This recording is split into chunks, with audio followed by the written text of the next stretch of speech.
I love you too. খবৰ ভাল সবৰে সবৰে ভাল কাৰ কাৰ বেয়া কোনোবাই কোৱা নাই ভাল বুলি ভাল নে বেয়া সকলোৰে ভাল ঠিক আছে মই অলপমান কৈ দিও হ'ব আমাৰ মাজত উপস্থিত অসমৰ সন্মানীয় শিক্ষা মন্ত্ৰী ৰনোজ পেগু ডাঙৰীয়া আমাৰ মাজত উপস্থিত অসম চৰকাৰৰ বন আৰু পৰ্যটন সংৰক্ষণ আদি বিভাগৰ বন আৰু পৰিৱেশ সংৰক্ষণ বিভাগৰ সন্মানীয় মন্ত্ৰী চন্দ্ৰমোহন পাটোৱাৰী ডাঙৰীয়া অসম চৰকাৰৰ সন্মানীয় কৃষি মন্ত্ৰী অতুল বৰা ডাঙৰীয়া সন্মানীয় বিধায়ক মানৱ ডেকা ডাঙৰীয়া আমাৰ মাজত উপস্থিত শিক্ষা বিভাগৰ উপদেষ্টা ডক্টৰ ননীগোপাল মহন্ত ডাঙৰীয়া আমাৰ মাজত উপস্থিত উচ্চ শিক্ষা বিভাগৰ সচিব নাৰায়ণ কোঁৱৰ ডাঙৰীয়া অসম উচ্চতৰ মাধ্যমিক শিক্ষা সংসদৰ অধ্যক্ষ ৰুক্ম গোহাঁই বৰুৱা ডাঙৰীয়া আমাৰ মাজত উপস্থিত উচ্চ শিক্ষা বিভাগৰ সঞ্চালক ধৰ্মকান্ত মিলি ডাঙৰীয়া হিৰো মটৰ্ছৰ বি স্বামীনাথন ডাঙৰীয়া উপস্থিত শিক্ষাগুৰুসকল অতিকে মৰমৰ ছাত্ৰ ছাত্ৰীসকল আৰু আপোনালোকৰ লগত অহা আমাৰ শ্ৰদ্ধাৰ পিতৃ মাতৃ আৰু অভিভাৱকসকল আজিৰ এই সুন্দৰ মুহূৰ্তত প্ৰজ্ঞান ভাৰতী আঁচনিৰ এটা অতি গুৰুত্বপূৰ্ণ অংশ উচ্চতৰ মাধ্যমিকত প্ৰথম বিভাগত উত্তীৰ্ণ ছাত্ৰীসকলৰ বাবে স্কুটি আৰু ৭৫% নম্বৰ লাভ কৰা ছাত্ৰসকললৈ যি স্কুটি বিতৰণ কাৰ্যসূচী আমি হাতত লৈছো সেই অনুষ্ঠানত যোগ দিবলৈ অহা মই সকলোকে আদৰণি জনাইছো প্ৰথমতে আমি এটা কথা অনুভৱ কৰিব লাগিব যে আজিৰ দিনটো আমাৰ এটা গৌৰৱৰ দিন আমাৰ কীৰ্তিত্বৰ দিন বহু ছাত্ৰ ছাত্ৰীয়ে এইবাৰ উচ্চতৰ মাধ্যমিক পৰীক্ষাত অৱতীৰ্ণ হৈছিল কিন্তু ইমান ছাত্ৰ ছাত্ৰীয়ে অৱতীৰ্ণ হোৱাৰ পিছতো সকলোৱে স্কুটি লাভ কৰিবলৈ সক্ষম হোৱা নাই এই স্কুটি আমি কাক দিছো যিসকল ছাত্ৰীয়ে 60% নম্বৰ লাভ কৰিব সক্ষম হৈছিল আৰু যিসকলে ছাত্ৰই 75% নম্বৰ পাবলৈ সক্ষম হৈছিল আজিৰ দিনটো আমাৰ কীৰ্তিত্বৰ এক স্বীকৃতিৰ দিন আমাৰ জীৱনৰ এটা মাইলৰ খুঁটা আমি অতিক্ৰম কৰাৰ মুহূৰ্তত সমাজে আগবঢ়োৱা অভিনন্দন আৰু শুভেচ্ছাৰ দিন আৰু আজিৰ দিনটোত মই মোৰ অতিকে মৰমৰ ছাত্ৰ ছাত্ৰীসকলক বহুত অভিনন্দন জনাইছো আৰু আপোনালোকৰ পিতৃ মাতৃক মোৰ সেৱা যাচিছো আমি সকলোৱে জানো যে এই যিটো বঁটা এই বঁটা আমি কাৰ নামত আগবঢ়াইছো অসমৰ বৌদ্ধিক জগতৰ এটা অতি উজ্জ্বল নক্ষত্ৰ ডক্টৰ বাণীকান্ত কাকতিৰ নামত তেওঁ এগৰাকী অসামান্য প্ৰতিভাৰ ব্যক্তি আছিল আৰু এইগৰাকী ক্ষণজন্মা অসম সন্তান ডক্টৰ বাণীকান্ত কাকতি দেৱলৈ আজিৰ এই সুন্দৰ মুহূৰ্তত মই শ্ৰদ্ধা আগবঢ়াইছো উচ্চ মাধ্যমিকত যিসকলে প্ৰথম বিভাগ লাভ কৰে বা আজিকালি ষ্টাৰ নম্বৰ পোৱা সকলক আমি আনন্দৰাম বৰুৱা বঁটা প্ৰদান কৰোঁ আৰু উচ্চতৰ মাধ্যমিকত প্ৰথম বা ৭৫% নম্বৰ লাভ কৰা ছাত্ৰী আৰু ছাত্ৰসকলক আমি ডক্টৰ বাণীকান্ত কাকতি বঁটা প্ৰদান কৰোঁ। এই দুইগৰাকী ব্যক্তি আছিলে অসমৰ বৌদ্ধিক ইতিহাসৰ একোটা উজ্জ্বল নক্ষত্ৰ।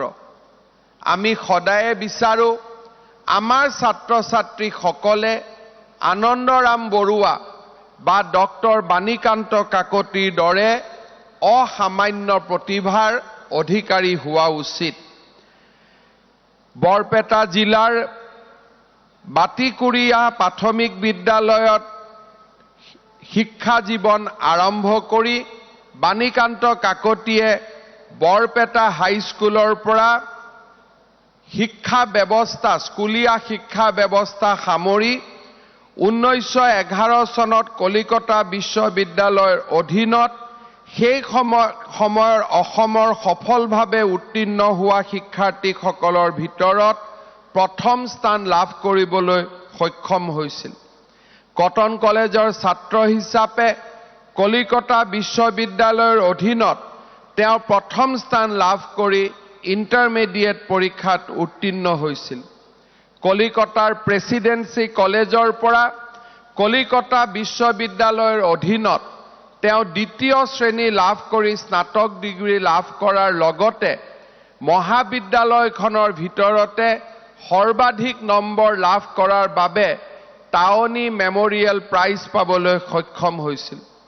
1918 চনত কলিকতা বিশ্ববিদ্যালয়ৰ পৰা ইংৰাজী সাহিত্যত স্নাতকোত্তৰ ডিগ্ৰী লাভ কৰাৰ উপৰিও কলিকতা বিশ্ববিদ্যালয়ৰ পৰাই 1923 চনত তেওঁ লিংগুইষ্টিকত প্ৰথম শ্ৰেণীত উত্তীৰ্ণ হ'বলৈ সক্ষম হৈছিল।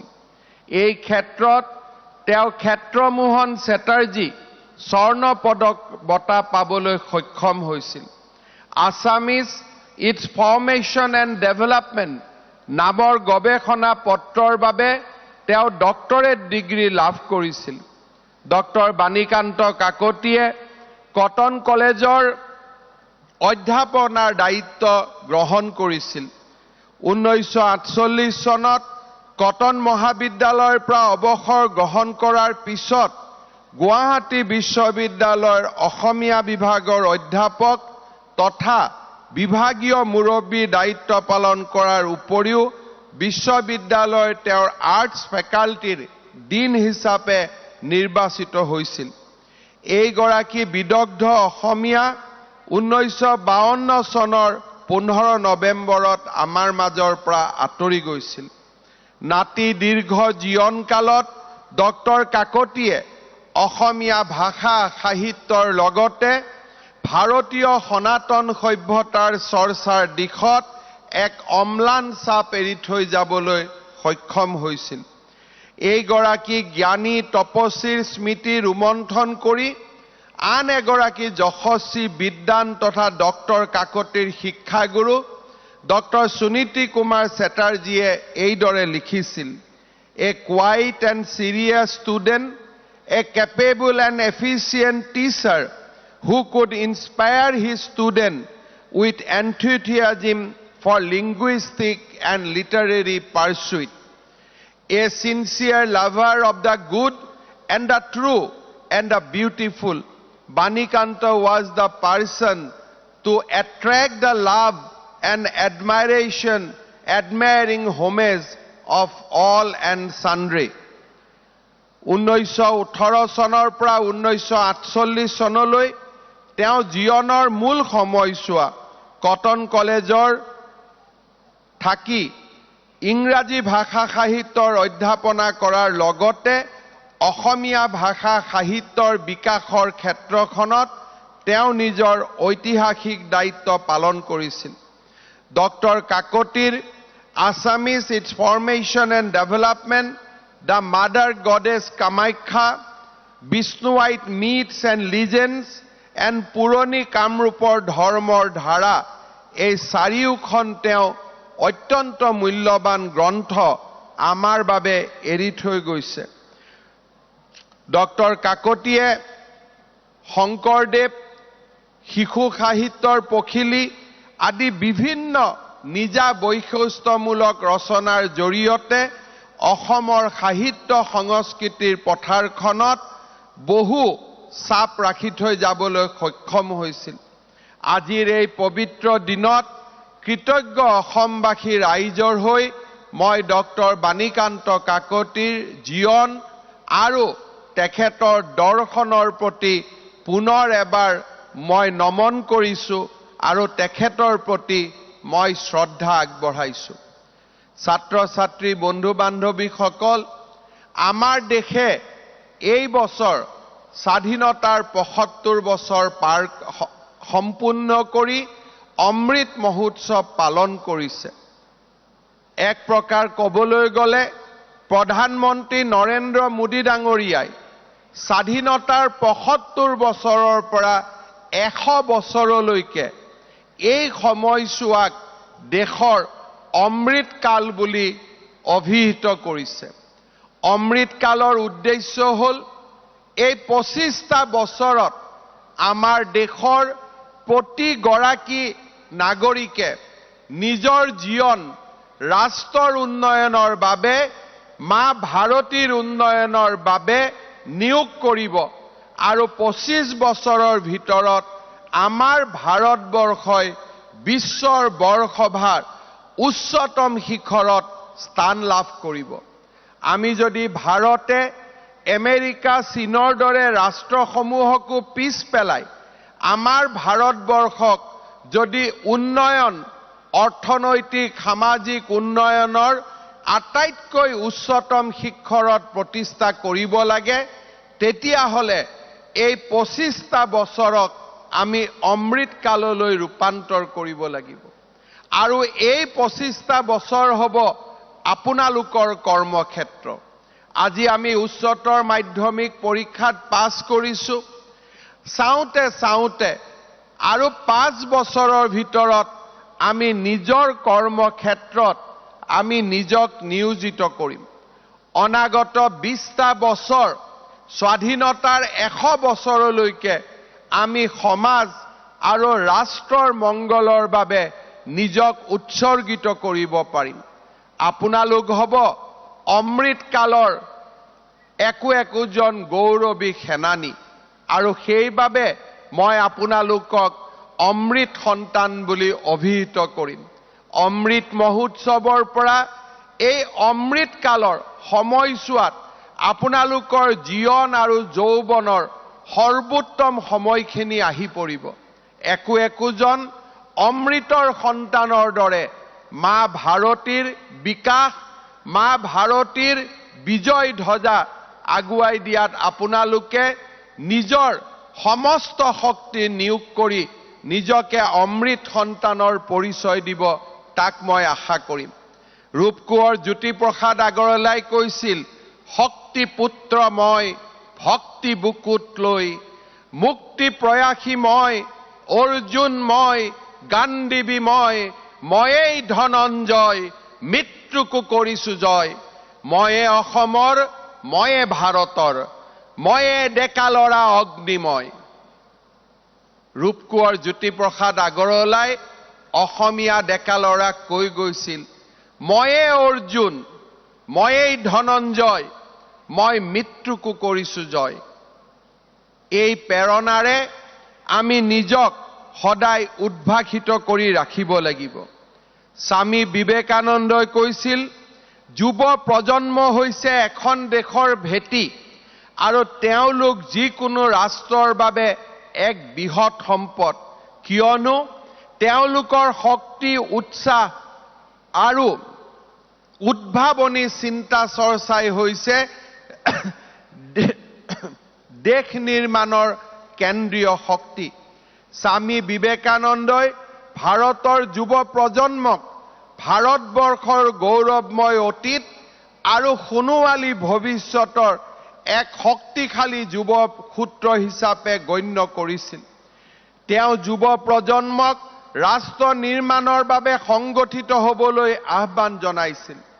যুৱ প্ৰজন্মৰ শক্তি সামৰ্থ্যৰ ওপৰত বিশ্বাস কৰি প্ৰধানমন্ত্ৰী নৰেন্দ্ৰ মোদী ডাঙৰীয়াই উল্লেখ কৰিছিল যে আমাৰ দেশৰ ডেভেলপমেণ্টৰ আধাৰ হ'ব ইউথ লেড, অৰ্থাৎ ইউথ লেড ডেভেলপমেণ্টৰ জৰিয়তে ভাৰতে নতুন দিনত অমৃতৰ দিনত প্ৰৱেশ কৰিব।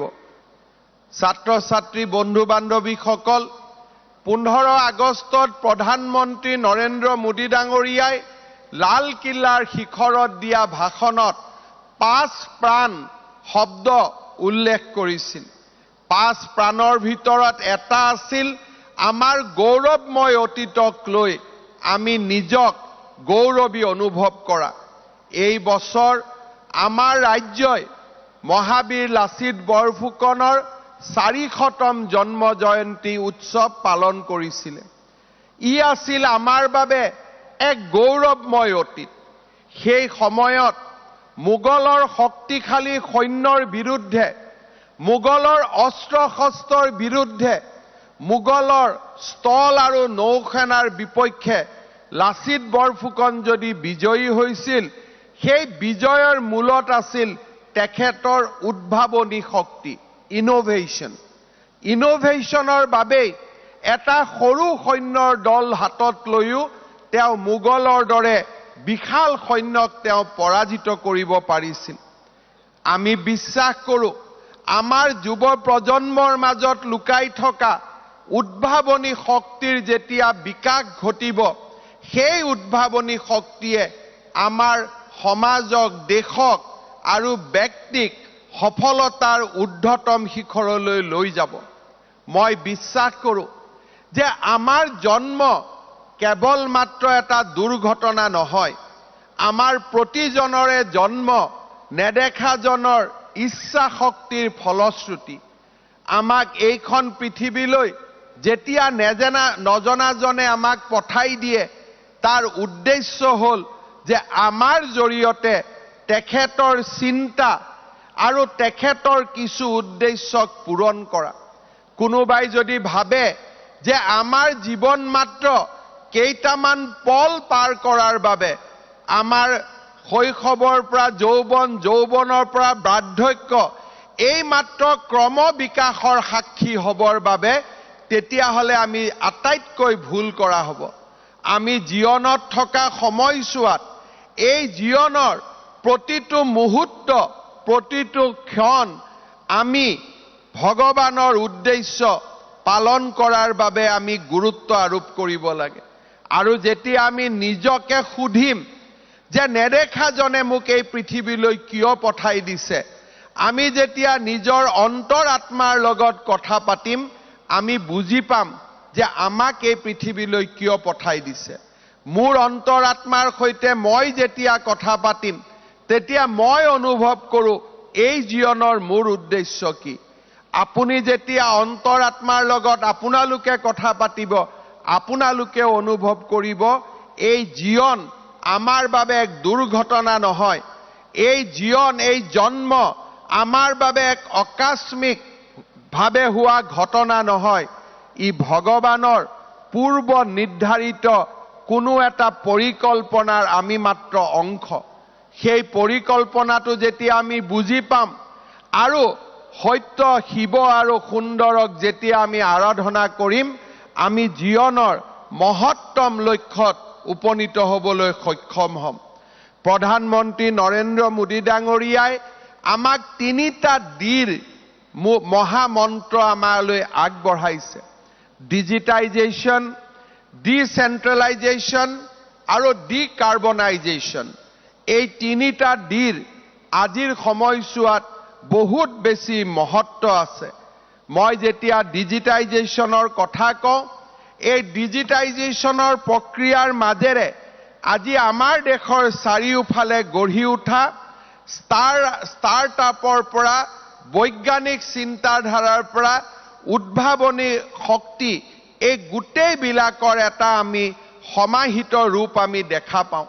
আজি ভাৰতবৰ্ষই বৈজ্ঞানিক গৱেষণাৰ ওপৰত আমাৰ ভাৰতীয় শিক্ষা ব্যৱস্থাই গুৰুত্ব আৰোপ কৰিছে। আমেৰিকা আৰু চীনৰ পিছত ভাৰত হৈছে গৱেষণাৰ ক্ষেত্ৰত উৎকৃষ্টতম সাধনাৰ ক্ষেত্ৰ। আজি মঙ্গল গ্ৰহত একক প্ৰচেষ্টাৰে স্যাটেলাইট পঠোৱা ভাৰত এখন অন্যতম সফল দেশ। আজি কেইদিনমান আগতে ইছৰোই এটা ৰকেটৰ সহায়েৰে 104টা কৃত্ৰিম উপগ্ৰহ উৎক্ষেপণ কৰি এক বিৰল অভিলেখ স্থাপন কৰিছে। PSLVয়ে পুনৰ 9টাকৈ উপগ্ৰহ মহাকাশত প্ৰতিষ্ঠা কৰিবলৈ সক্ষম হৈছে। ডিজিটাইজেশ্যনৰ জৰিয়তে আজি সমগ্ৰ বিশ্বতে আমাৰ ভাৰতীয় সমাজখন উদ্ভাসিত হৈ পৰিছে। আধুনিক প্ৰযুক্তিয়ে আজি সমগ্ৰ ভাৰতবৰ্ষখনক বিশ্বৰ কেন্দ্ৰীয় পৰ্যায়লৈ লৈ যাব পাৰিছে। আৰ্টিফিচিয়েল ইণ্টেলিজেন্সৰ দৰে প্ৰযুক্তিয়ে ভাৰতৰ কৃষি উদ্যোগ সেৱা খণ্ডত বৈপ্লৱিক পৰিৱৰ্তন সাধন কৰিছে। সিদিনাখন সকলো বিতৰ্কৰ অৱসান ঘটাই চাইনিজ টেকনলজি আমি ল'ম নে ইউএছৰ টেকনলজি আমি ল'ম, সেই গোটেই বিতৰ্কৰ অৱসান ঘটাই ভাৰতবৰ্ষই নিজৰ থলুৱা 5G টেকনলজিৰে আমি 5Gৰ নতুন বজাৰখন আমি দখল কৰিবলৈ সক্ষম হৈছো। আজি আমাৰ এই ভাৰতবৰ্ষখনৰ পৰাই blockchain, big data analysis, mobile internet, cloud augmented reality, virtual reality, mix reality, quantum reality, quantum computing, advance genomics, 3D printing, gene এডিটিঙৰ দৰে 100 এবৰি প্ৰযুক্তিয়ে আজি ভাৰতবৰ্ষখনৰ বৌদ্ধিক আৰু বৈজ্ঞানিক আকাশখনক এক নতুন দিগন্তলৈ লৈ গৈছে। ইনোভেশন, উদ্ভাৱনী শক্তিৰ ক্ষেত্ৰত আজি ভাৰতে বিশ্বৰ লগত সমানে খোজ মিলাইছে। মুম্বাই IITৰ ভবি সাগৰলা আৰু অংকিত ভাটি নামৰ দুজন ষ্টুডেণ্টে ওলা নামৰ সমগ্ৰ ট্ৰান্সপৰ্ট সাৰ্ভিসটোৰ বিকাশ ঘটাই উবেৰৰ দৰে আমেৰিকান টেকনলজিৰ লগত সমানে প্ৰতিযোগিতাত নামিছে।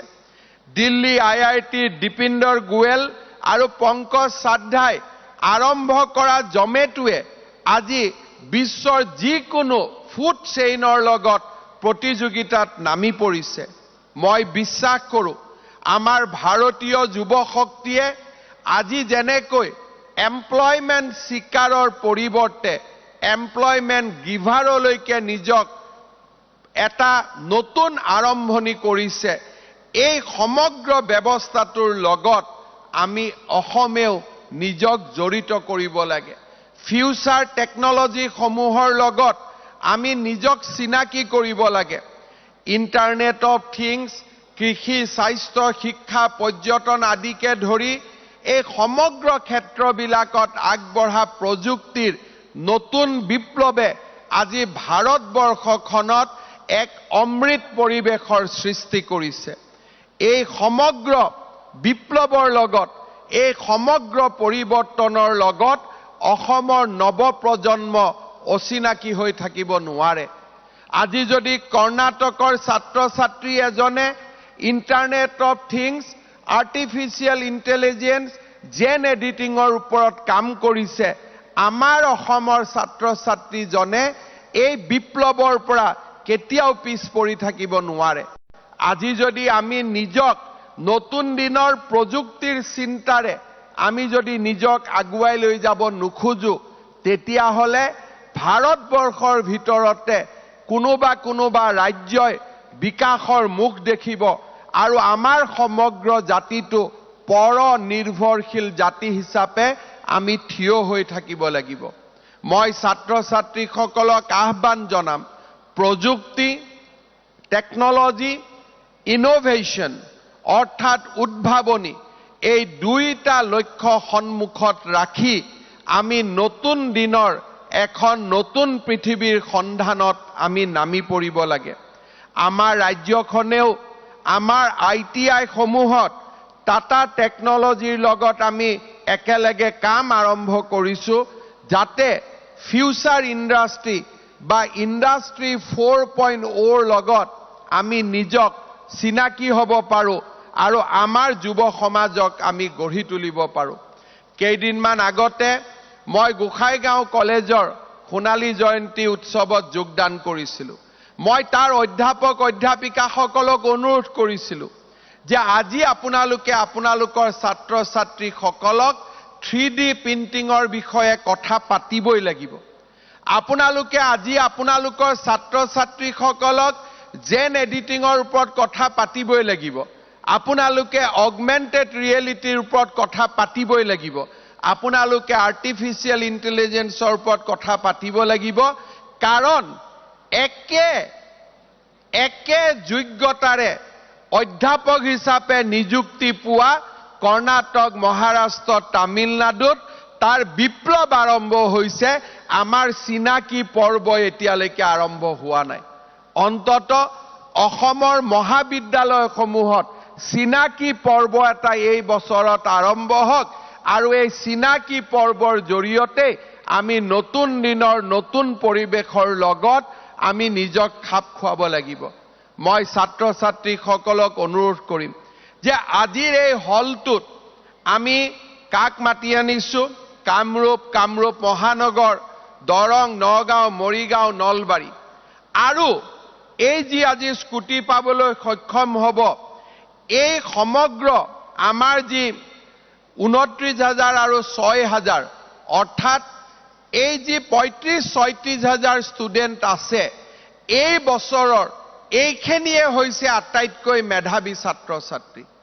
আপোনালোকে মনত চিন্তা কৰক যে আপোনালোকৰ মেধাই যদি মাত্ৰ 3rd গ্ৰেড 4th গ্ৰেডত চাকৰি বিচাৰিবৰ কাৰণে আপোনালোকক বাধ্য কৰে, তেতিয়াহ'লে আপোনালোকে নিজৰ মেধা শক্তিক অৱমাননা কৰা হ'ব। জ্ঞানৰ পৰিধিৰে আজি মই যিবিলাক ছাত্ৰ ছাত্ৰীৰ নাম লৈছোঁ, তেওঁলোক আম্বানীৰো সন্তান নহয়, টাটাৰো সন্তান নহয়, সাধাৰণ মধ্যবিত্ত পৰিয়ালত জন্মগ্ৰহণ কৰা ছাত্ৰ ছাত্ৰী আজি সমগ্ৰ বিশ্বতে চমৎকাৰ সৃষ্টি কৰিছে। কাৰণ উদ্ভাৱন হয় মধ্যবিত্ত সমাজখনৰ পৰা, উদ্ভাৱন হয় দৰিদ্ৰতাৰ পৰা, উদ্ভাৱন কেতিয়াও আধ্যবন্ত আৰু চহকী সমাজৰ পৰা হ'ব নোৱাৰে। সেইবাবে মই আমাৰ এই বছৰৰ ডক্টৰ বাণীকান্ত কাকতি বঁটাৰে বিভূষিত হোৱা ছাত্ৰ ছাত্ৰীসকলক নতুন দিনৰ নতুন পথৰ সন্ধান কৰিবলৈ আহ্বান জনাম। শিক্ষা বিভাগক মই ধন্যবাদ জনাইছোঁ যে কোভিডকালীন পৰিৱেশ বাদ দি আমি এই প্ৰজ্ঞান ভাৰতী আঁচনি অসমৰ ছাত্ৰ ছাত্ৰী আৰু বিদ্যায়তনিক সমাজখনৰ কল্যাণৰ বাবে আগবঢ়াই লৈ যাব পাৰিছোঁ।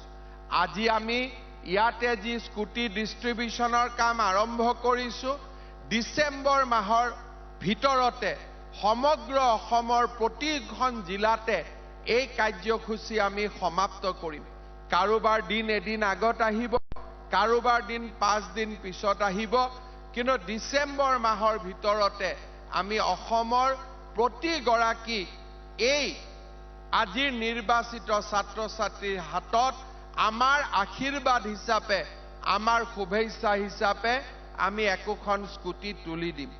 এই স্কুটিখনে আপোনালোকক প্ৰযুক্তিৰ লগত চিনাকি কৰি দিব আৰু এই প্ৰযুক্তিৰ লগত হোৱা চিনাকিৰে আপোনালোকে সুন্দৰৰ সেন্দুৰীয়া আলিৰে আগবাঢ়ি গৈ আপোনালোকৰ কৃতিত্বৰ উচ্চতম শিখৰত উপনীত হওক, তাক মই কামনা কৰিম। প্ৰজ্ঞান ভাৰতী আঁচনিত কেইবাটাও আমাৰ উপাদান আছে, কম্পোনেণ্ট আছে। দৰিদ্ৰতাৰ সীমাৰেখাৰ তলত পঢ়া ছাত্ৰ ছাত্ৰীসকলৰ ফিজৰ ব্যৱস্থাৰ উপৰিও এইবাৰ আমি আৰু এটা নতুন আঁচনি কৰিব খুজিছোঁ। সেইটো হ'ল পোষ্ট গ্ৰেজুৱেটত যিবিলাক ষ্টুডেণ্ট, গাৰ্ল ষ্টুডেণ্ট পঢ়ে, যিসকলে এমটেক, এমকম, MA, MSc ইউনিভাৰ্চিটিত পঢ়ি আছে, তেওঁলোকক ঘৰৰ পৰা অহা যোৱা, ইউনিভাৰ্চিটিত গৈ অলপমান চাহ খোৱা, অকণমান দেউতাক মাকক সকাহ দিয়াৰ বাবে আমি তেওঁলোকক প্ৰতি মাহত 1000 টকাকৈ দিয়াৰ এটা আঁচনি আমি আৰম্ভ কৰিব খুজিছোঁ। বছৰটো 2 মাহ বন্ধ থাকে, গতিকে 10 মাহৰ 10,000 টকা আমি কিছুদিনৰ ভিতৰতে হাতত তুলি দিব খুজিছো মই অসমৰ শিক্ষা বিভাগে অহা সপ্তাহৰ ভিতৰত এটা পোৰ্টেল আৰম্ভ কৰিব এই পোৰ্টেলত পোষ্ট গ্ৰেজুৱেটত পঢ়ি থকা সকলো ছাত্ৰীকে আবেদন কৰিবলৈ আহ্বান জনাম পিছত মোক কয় স্যাৰ মই নাপালো আমি সদায় পৃথিৱীত কি হৈছো কি কৰিছো আমাৰ কাণ আৰু চকু আমি তাত নিয়োগ কৰি ৰাখিব লাগিব আজি মই ৰাজহুৱাভাৱে কৈছো যে পোৰ্টেলত আবেদন কৰিলে পাব দুদিন পিছত কোনোবা ছাত্ৰী আবেদন নকৰিব তাৰ পিছত ক'ব স্যাৰ মই নাপালো অজ্ঞানী আমি নহয় কিন্তু অমনোযোগিতাই আমাক অজ্ঞানীলৈ ৰূপান্তৰ কৰে মই অসমৰ পোষ্ট গ্ৰেজুৱেটত পঢ়া ছাত্ৰীসকলক অনুৰোধ কৰিম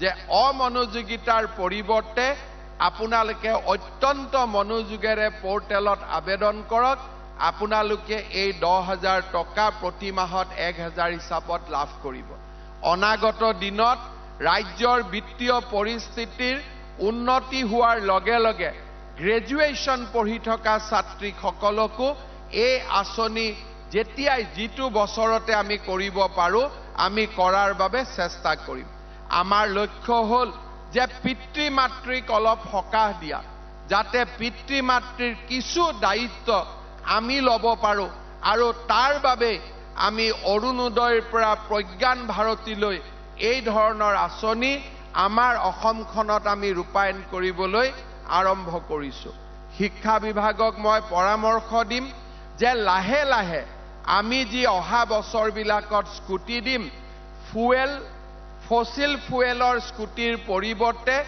ইলেক্ট্ৰিকত চলা স্কুটি আমি দিয়া আৰম্ভ কৰিব লাগে যাতে লৰা ছোৱালীয়ে তেলৰ বাবে টকা পইচা খৰচ কৰিব নালাগে মই অনাগত বছৰবিলাকত ইলেক্ট্ৰিকেল চালিত স্কুটিৰ বাবে চিন্তা কৰিবলৈ শিক্ষা বিভাগক মই আহ্বান জনাম পুনৰ এবাৰ আজিৰ এই সুন্দৰ দিনটোত বাণীকান্ত কাকতি বঁটাৰে বিভূষিত অসমৰ আটাইবোৰ ছাত্ৰ ছাত্ৰীক উষ্ণ অভিনন্দন জনাইছো আৰু তেওঁলোকৰ কীৰ্তিত্ব আপোনালোকৰ কীৰ্তিত্বৰ এই অমৃতৰ দিনটোত একোগৰাকী অমৃত সন্তান হিচাপে আপোনালোকক মই অভিনন্দন জনাইছো ছাত্ৰ ছাত্ৰীসকল আমাৰ জীৱনক সদায় গতি দিয়াত আটাইতকৈ কেন্দ্ৰীয় ভূমিকা পালন কৰে আমাৰ পিতৃ মাতৃ হল আমাৰ জীৱনৰ আদিগুৰু পিতৃ মাতৃৰ আশীৰ্বাদ অবিহনে কোনো সন্তানে সফল হ'ব নোৱাৰে নেদেখাজনক আমি দেখা নাই কিন্তু নেদেখাজনক প্ৰতিনিধিত্ব কৰে এই পৃথিৱীত আমাৰ পিতৃ মাতৃয়ে আপোনালোকৰ পিতৃ মাতৃক আপোনালোকৰ কৃতজ্ঞতাৰ এই স্মৰণীয় মুহূৰ্তটোত মই আপোনালোকৰ পিতৃ মাতৃক শ্ৰী চৰণত মই সেৱা জনাইছো তেখেতসকলক মই অভিনন্দন জনাইছো আমাৰ জীৱনৰ দ্বিতীয় গুৰু হল আমাৰ শিক্ষক শিক্ষয়িত্ৰীসকল আমি আশা কৰিম আপোনালোকৰ কীৰ্তিত্ব আৰু আপোনালোকৰ আজিৰ এই সুন্দৰ দিনটোৰ অধিকাৰী অকণমান হলেও কীৰ্তিত্বৰ অধিকাৰী আমাৰ শিক্ষাগুৰুসকল তেখেতসকললৈও আজিৰ এই দিনটোত মই মোৰ শুভেচ্ছা আৰু শ্ৰদ্ধা জনাইছো শিক্ষা মন্ত্ৰী ৰণোজ পেগু ডাঙৰীয়া আৰু তেওঁৰ এণ্টায়াৰ টিমক মই এই প্ৰজ্ঞান ভাৰতী আঁচনি অত্যন্ত সুন্দৰভাৱে মননশীলভাৱে ৰচনাত্মকভাৱে আমাৰ ছাত্ৰ ছাত্ৰীসকলৰ কল্যাণৰ বাবে যি সুন্দৰভাৱে ৰূপায়ণ কৰা হৈছে তাৰ বাবে মই তেখেতসকলক ধন্যবাদ জনাই আমাৰ আজিৰ সভাত উপস্থিত আটাইকে পুনৰ এবাৰ অভিনন্দন জনাই মই মোৰ বক্তব্যৰ সামৰণি মাৰিছো জয় মা ভাৰতী জয় আই অসম ধন্যবাদ